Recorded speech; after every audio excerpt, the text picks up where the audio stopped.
Welcome back to another episode on the Start This Business YouTube channel. This is the My Rental Car Journey mini series, and today we are doing the January recap. Now, if you guys been following the channel, you guys do know that the car was involved in an accident at the very beginning of the month from a renter that, pretty much took my car down to Florida during New Year's and didn't tell me, just kind of drove it down there, came back with an accident, all that good stuff. For all the information, go down and you'll see the video at the very bottom.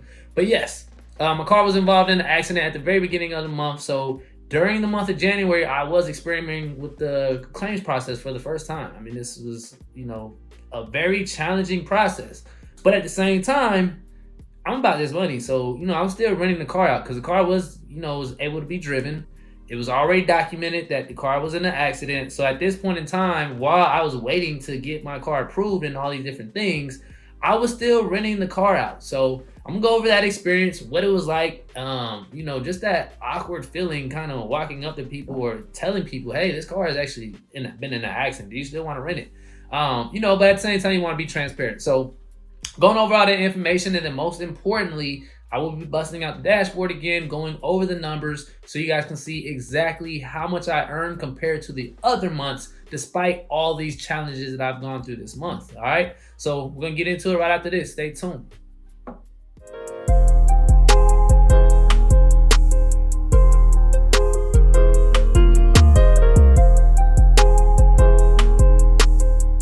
And we're back just like that. We are in my dashboard once again for full transparency. This is my profile so that you guys can see. Obviously, this is me. Good looking guy, I might say. That's a good looking picture, by the way. But just joined in 2021. Once again, just for full transparency, to let you guys know this is actually my dashboard. We're going to just jump straight into it. Once again, those who've been following my channel knows that I had a renter who took my car right before Christmas. They were due to bring it back January 3rd, and they brought it back with damage. The car was involved in an accident in the front, as you guys can see in the pictures. It wasn't where the car couldn't be driven. So here's the thing.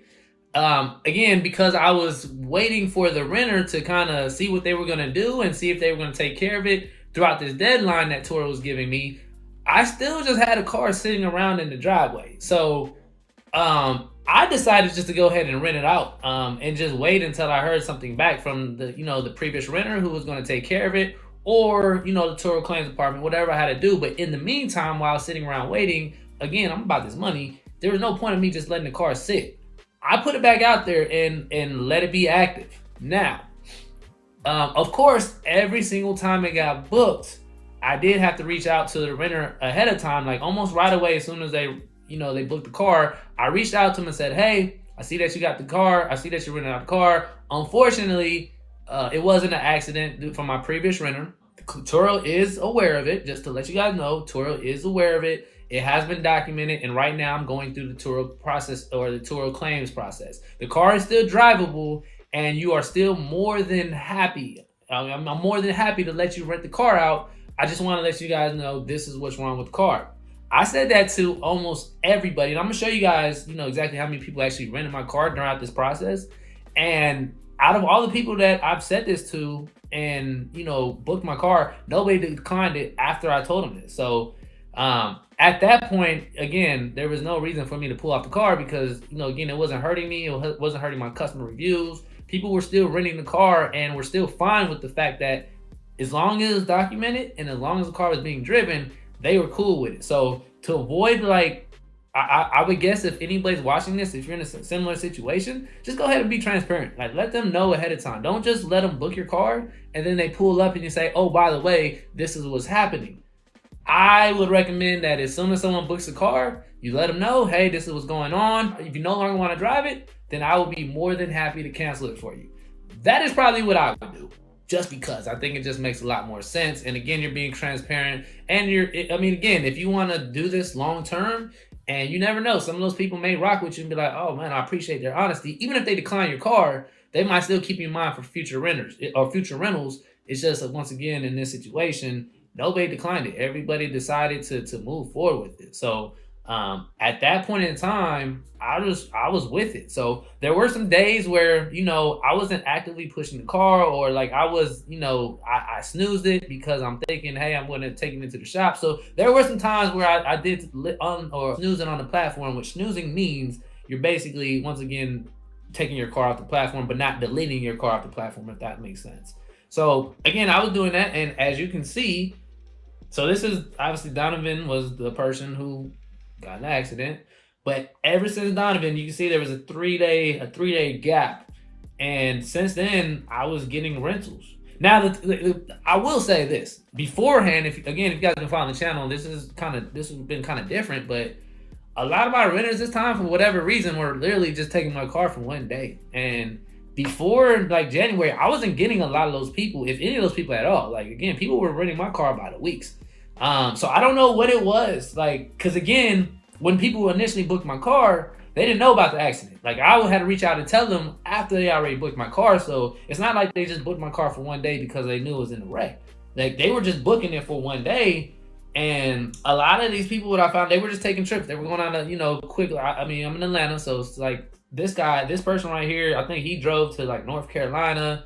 I know this person went out of town. I'm not sure what this person did exactly. Charles was the person that, again, if you saw the last episode, was the one I wish if he would have booked that thing like 4 days earlier, I would be an all-star host right now.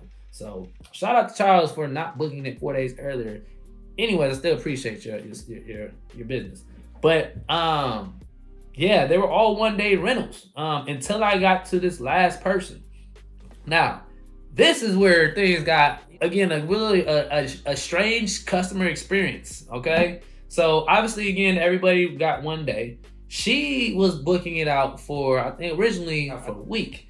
However, she eventually was gonna keep on extending it.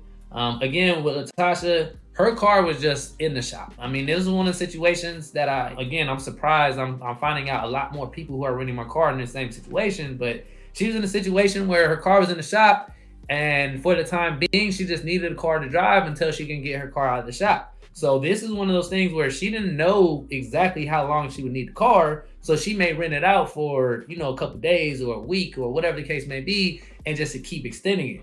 Tasha, man, shout out to Tasha. If you're watching this, man, shout out to Tasha, because her communication was on point. Even though we were all over the place, her communication was definitely on point. So Tasha knew about the situation, again, just like I told everybody else. However, because she did decide to take it long term, I had to, you know, have a whole nother different conversation with her and like, okay, now because you're taking this car long term, there's going to be a time where I probably need to take it, or hey, I need to get this car fixed, and Turo only gives me a certain amount of time, so I'll definitely probably need this car, you know, back from you. So let's just kind of, you know, go from there. During this time though, this is when I found out like how much Turo's really, like, you know, really getting in. Like, man, again, shout out to Turo. Like, Turo is really making good money for not even having any assets, really. But so basically what I found out during this experience with Tasha, because she was very like open about the situation, is that by the time she got done booking my car, remember my car is listed at $35 a day. But by the time she paid everything, she was paying like $70 or something like that, which I had no idea. All I know is I have the car listed at $35, and Turo breaks me off for the $35.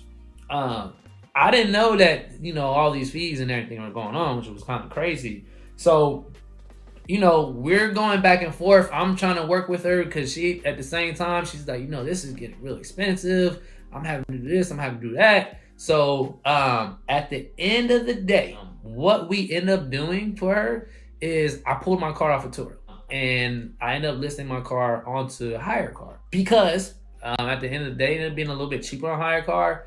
So what I would have did just for her, because again, she was going to keep renting the car out until the day, basically the day I needed it back. So again, on the 29th is actually the day I took it off of Turo, and I listed it on hire car for her to go rent it on hire car, which she actually did, and then the rest is history. So at the same time, again, the car was still being rented out, even though I was having these gaps though. You can see from January to 6th, I didn't have a renter from January 6th to January 12th. from January 13th to January 19th, and then from the 20th to the 22nd. So I don't know why things changed so quickly or not, as far as just the type of people I was getting. But at the end of the day, like I said, it was still getting booked. So let's go ahead and just jump right into the numbers so you guys can see. But I just wanted to verify, let you guys know, like, yeah, the car was still getting booked, even with the damages on it. You guys saw the damage. You guys know what it looks like. So let's go to the earnings, which is the most important part. As you can see, for the month of January, we are at $404 for the entire month of January.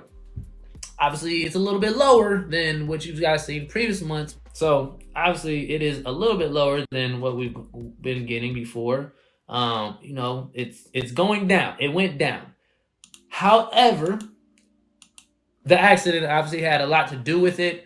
Because again, some of these days I was snoozing the car. So again, I'm good with 404. Like, I'm not, you know, normally in a situation where you just had a month where you had like pretty much 600 and then you go down to 404, you know, a lot of people are gonna look at it as a down month, and yes, it is down. Obviously, I would like to be higher, but at the same time, you know what I mean? Like I said, it was an accident. You know, there was times I was snoozing it. So I'm not going to make a big deal of it, like too much. I do know, I mean, again, if you guys watch the accident recaps and my updates on the accidents, obviously I know there was things that I did where I was kind of dragging my feet, where I probably could have got this taken care of a lot sooner. And now I do know my car gets in another accident. Well, not if. I mean, obviously your car is going to get in an accident. When the car gets into another accident, I know what to do now. Like, I know how to move a lot quicker and get this done a lot faster. So hopefully there's not that big, you know, too many gaps in between those days like there was in the month of January when I'm trying to figure out this claim process and everything out. So yeah, that's pretty much it for the month of January. But I also wanted to show you guys, as you can see, despite me having a damaged car, I was still getting 5-star reviews. I mean, great host, super cool guy with a well-maintained car and great communication, would definitely rent again. Remind you, well-maintained car. The car was in an accident. The car was in an accident. Like, you guys seen the picture. The car was in an accident, and look what he said. Great, super cool guy with a well-maintained car. Again, I mean, I'm not sure what that comment really is. I mean, I'm sure he messed that one up. Again, here's Latasha. I was still getting good ratings even with a damaged car. So again, you know, most people will get in, you know, be all negative and look at it as a bad situation. I'm the positive person where I see the light at the end of the tunnel. I see that, hey, I was able to maneuver even in a messed up, crazy, awkward situation. I was still able to squeeze out $400 despite all that and get my reviews up, which was huge, because obviously that's, you know, helps me with becoming that much closer to an all-star host. So again, just want to do a quick little recap for you guys for the month of January. Obviously, it's not what we expected, but we still were able to generate a little income. So the next month is really going to be, because, you know, February is where the car actually goes into the shop. So man, like, I don't know what's going to happen in February, guys. I guess we'll have to wait and see for the February recap. But again, this is the January recap. Once again, appreciate everybody for liking and subscribing up to this point. It's been one crazy journey already. And we still got a long way to go. So if you haven't already, you like, subscribe, and share this to people that may find value. Because I promise you things are going to get even better as we go along. So once again, appreciate all y'all. Have a good one. Peace.